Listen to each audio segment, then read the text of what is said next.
This is Dolynny TV, ladies and gentlemen. Good afternoon, and welcome back to another edition of Edmonton Oilers discussion here on the channel today. And let me tell you, you know what? It's been a roller coaster of a past few days here in Oilers land.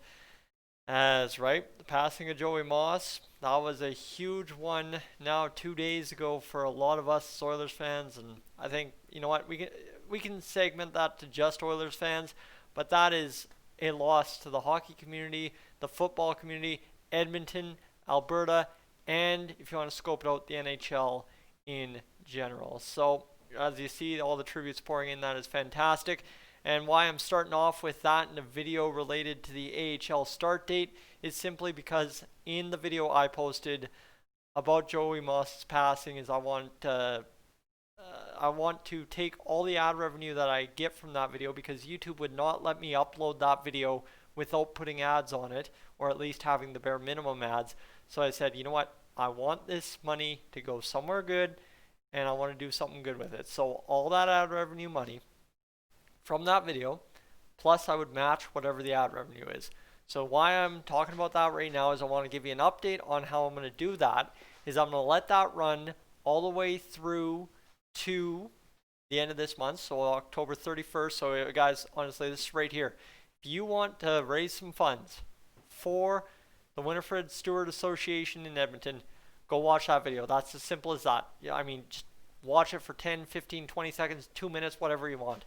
And everything that is generated from the ad revenue for that video, I will match and also donate the ad revenue and get it going. So currently, sitting right there, the video has earned $19.75 in ad revenue.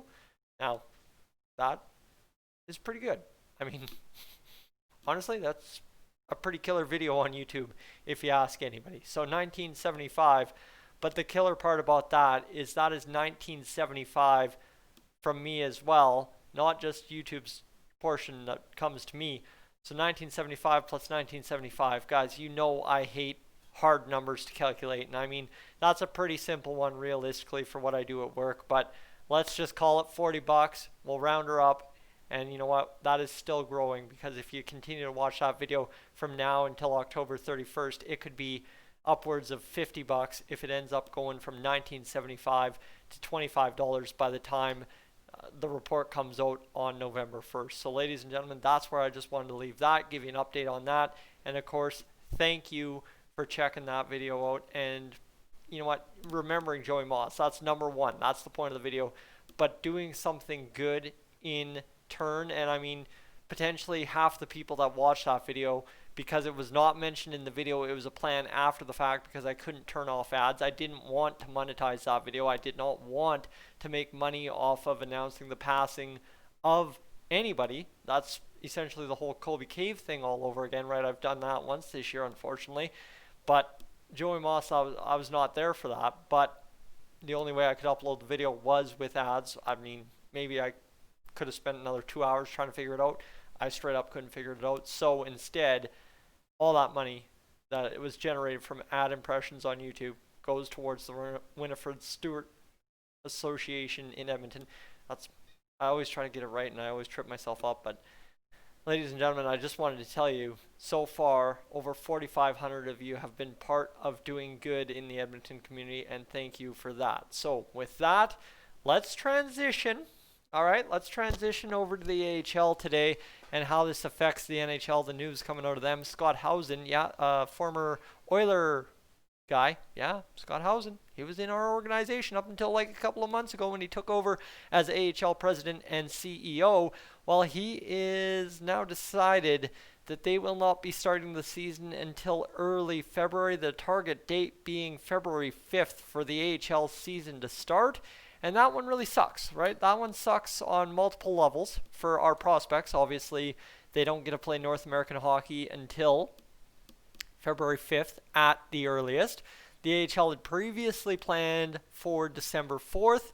That is now delayed by 2 months.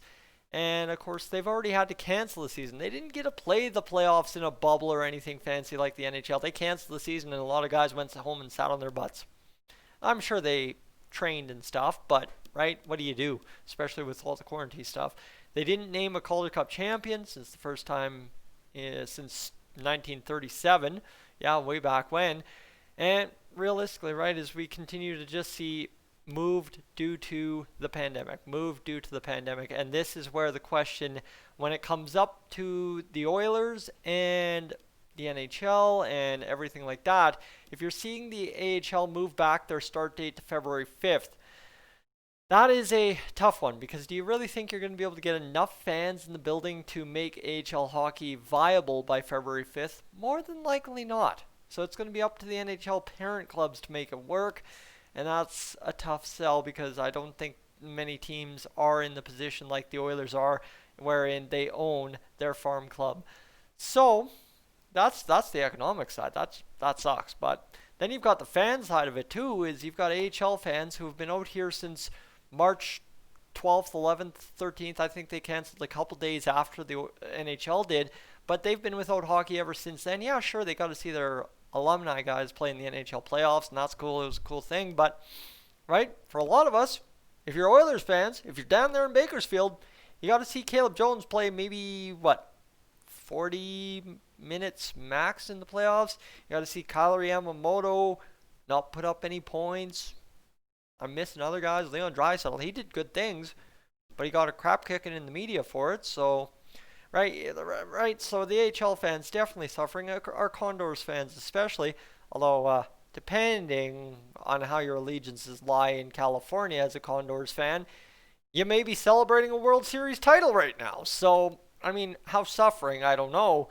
Because trust me, if the Blue Jays were winning a World Series title right about now, if they would have taken out those Rays, we would have been right there with the Dodgers. But, sorry. Anyway, right? So, yeah, okay. That aside, that's league-wide in the AHL right now. And then there's also the threat of a Canadian division. Well, if there's a Canadian division, definitely Bakersfield isn't getting any hockey this year. So, right away, the AHL starts lining up very differently, and then there's still the question, does the NHL push back their start date from the tentative date of January 1? And my goodness, the questions, they just don't end. Well, how about this for a question?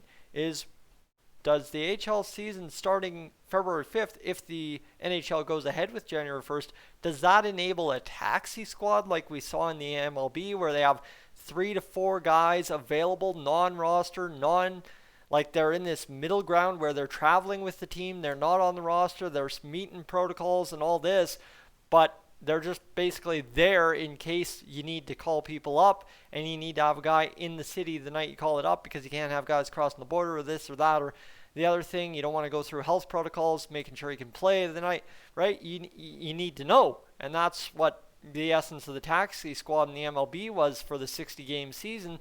So I would likely assume if the NHL goes ahead with a January 1st start date, that you do indeed, for at least a month, if there isn't a Canadian division, and for the whole season, if there isn't a Canadian division, go with a 3 to 4, maybe a 5-man taxi squad, where you're allowing your prospects to get in, and then all of a sudden, yeah, you're talking a shortened season, probably 48 games. If they really like pushing it back, maybe hockey into late June, you might get 52, 55 games in there, but 48, we've done that a couple of years ago back in the early 2010s, so yeah, we could probably pull that off easy starting January 1st. Okay, good, great, gold.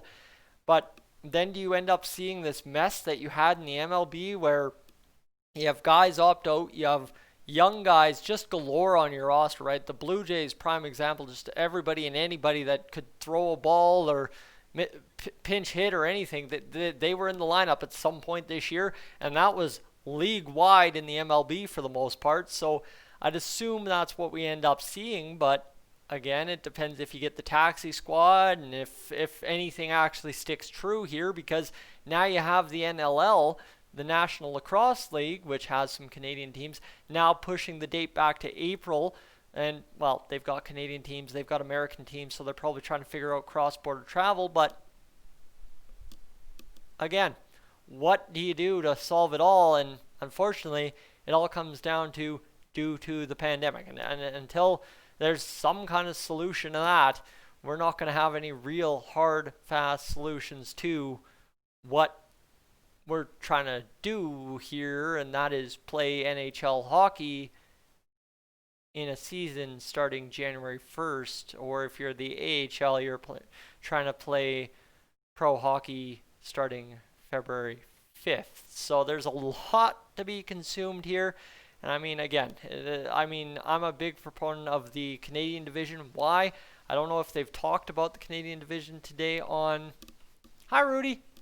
Dog just looking in the window for me, but I don't know. Let's go check over to the AHL.com website here. And so they've just moved it back. Yeah, so they have really nothing, I guess, further details regarding the 2021 American Hockey League season are still to be determined. TBA, TBD, whatever you want to say. We'll find out when we find out, if we find out.